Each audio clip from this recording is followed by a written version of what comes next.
Welcome back to the 2-Minute Warning. Today I'm looking at the quarterbacks in the NFC West, Seattle Seahawks, San Francisco 49ers, Arizona Cardinals, and Los Angeles Rams are ranking the quarterbacks in that division. But before getting to that topic, question for those of you viewing, comment down below which team do you think will win that division. Do you think it'll be Matt Stafford and his new team with the Rams, Russell Wilson will repeat the division title, up-and-coming Kyler Murray, or possibly a San Francisco 49er rookie quarterback that they've taken as draft? Whoever you think will win the division, comment down below. But getting straight into it and ranking these quarterbacks, right now we're looking at Matt Stafford, Russell Wilson, Kyler Murray, and I'm going to go with Jimmy Garoppolo for the 49ers.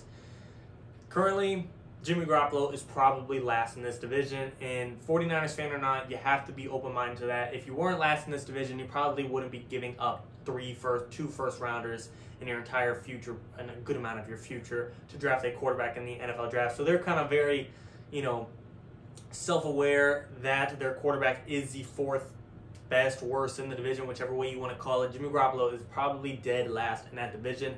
However, a healthy Jimmy Garoppolo, I could see fight for a third or second place spot. I could see a healthy Jimmy Garoppolo be better than Kyler Murray, or fight Matt Stafford for that second spot. However, Jimmy Garoppolo, the 1 year he was healthy, he took the Niners to the Super Bowl, and I'd say he's a pretty damn good quarterback in that year. He wasn't the best, but he was efficient and won football games. So when you take a team to the Super Bowl, you got to give a lot of credit to the quarterback. Yes, the defense helped him out, and a Raheem Mostert, a couple crazy games from him. But when healthy, I could see Jimmy G fight for that spot. But right now, heading into this season, I have to give him fourth. And even if it is a rookie coming in, Mac Jones, I'm not a big fan on them drafting Mac Jones, but if they go that route, he's still going to be fourth. Trey Lance, Fields, whoever it's going to be, they're going to be fourth in that division until I see them play.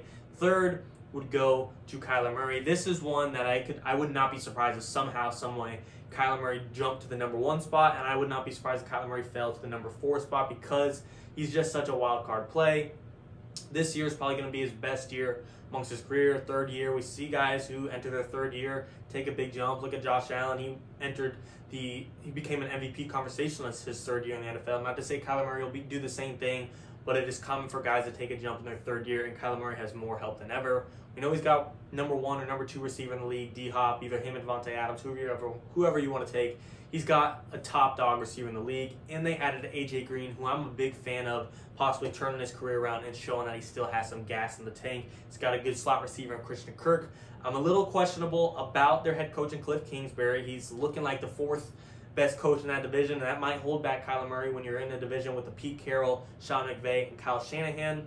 Cliff Kingsbury, like I said, I don't think he's a bad coach, but he might not be the guy to take Kyler Murray and the Cardinals to the next level. And then in your backfield, Chase Edmonds. Not to say that'll hugely impact Kyler Murray's game, but it'll definitely impact how the Cardinals are overall. If they don't have any run game in Chase Edmonds and they rely on Kyler Murray to do everything, like Matt Stafford in Detroit where he had 0 run game, it won't turn out very good. However, if Chase Edmonds turns out to be the next best thing, good for them. And then on defense, Kyler Murray has a defense he can rely on.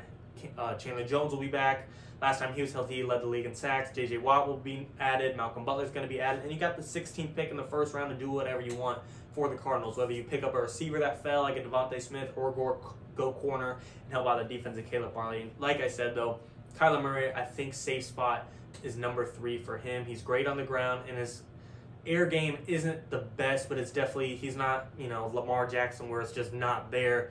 However, it's not going to compete with Matthew Stafford or Russell Wilson through the air. So Kyler Murray, like I said, I think you could go to the next level, having another year of D-Hop, getting A.J. Green to come in, and maybe Cliff Kingsbury proving us all wrong and showing he is the guy of the Cardinals. So I could see him jump up, or I could see him take a step back and fall below a Jimmy G that's healthy, or an up-and-coming rookie such as Trey Lance or Justin Fields, Mac Jones, whoever it may be. Right now, I think Kyler Murray at the 3 spot can go anywhere on this list, but we will have to see. But right now, like I said, I think 3 is safe for him. Number 2, Matt Stafford, and then that leaves Russell Wilson at number 1. And while this list might seem, well-known, and who wouldn't guess Russell Wilson, Matt Stafford, Kyler Murray, Jimmy G? Everyone might think that, but you'd be surprised how many fans out there that are biased and a Cardinals guy might say Murray's a top 10, top 5 quarterback. And shut up. I understand it's kind of obvious how these quarterback rankings should rank, but you'd be surprised out there. Matt Stafford, though, I think deserves number 2, and this is a guy just like Murray that could jump to number 1 because Matt Stafford, we think we know the guy, but maybe going to a new team that has the best offensive line he's ever had, the best run game he's ever had, and the best receiving core he's ever had. Yes, he had Megatron, but it was just Megatron. Now he's got a receiving core with depth. Cooper Kupp, Robert Woods, Van Jefferson, Tyler Higbee, Deshaun Jackson. That is a receiving core that has a lot to star power. He's had Megatron, like I said, but it's only been one player. Now he's got 4 or 5 guys that he can rely on, has speed and has great hands. And I think with an innovative coach in Sean McVay versus what he's dealt with in the past in Detroit, who just had Matt Patricia, that's a huge upgrade. So I do think Matt Stafford's game is going to take an absolute upgrade. And just us not knowing his potential, maybe he will be the best quarterback in the NFL. I'm not saying he will be, but I seriously don't think we know his full potential yet. And with that, leaves him space to grow and possibly pass Russell Wilson. But right now, I got him, I think he's in my top 7 quarterbacks. I think I have him as the 7th or 8th best quarterback in the NFL. But Russell Wilson is in my top 5, unfortunately, for Matthew Stafford.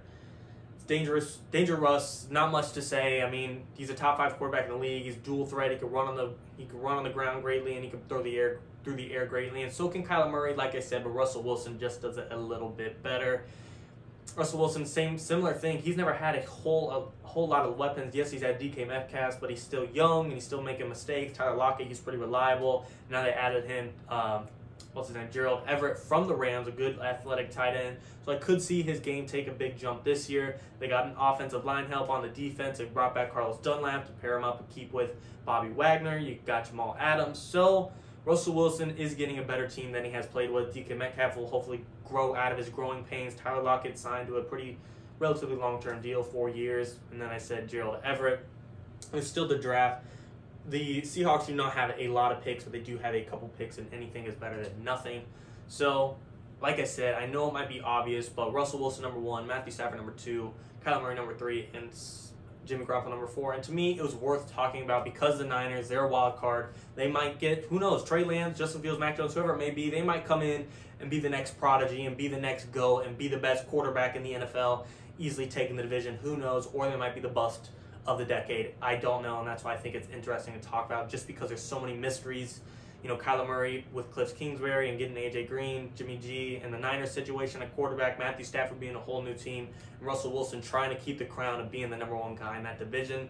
So this is a different prediction of how I'd expect the standings to play out. I do think the Rams will win the division, but that doesn't mean when it comes down to the quarterback matchup, I don't have Wilson over Stafford, Stafford over Murray, and Murray over Garoppolo. But like I said, there's going to be a lot of flexibility with a possible rookie coming in or a healthy Jimmy G, a Kyler Murray that is growing, a Matt Stafford that has talent that he's never had before. I seriously think he might scratch the surface of becoming a top 5 quarterback, and I hope he does. I'm not a Rams fan, but I do wish the best for Matt Stafford, and I hope I don't want to say turn his career around because he's well respected, but get the career we think he deserves and has the fair chance, like Sam Darnold with the Panthers, getting a rightful chance to show him what he can really do. And then Russell Wilson, Danger Russ, like I said, he just holds the crown. Things can change, but right now the crown goes to Russell Wilson. But of course, comment down below, guys, your thoughts on the quarterback rankings, and for the question of the video, like I said, comment down below who you think will win the division.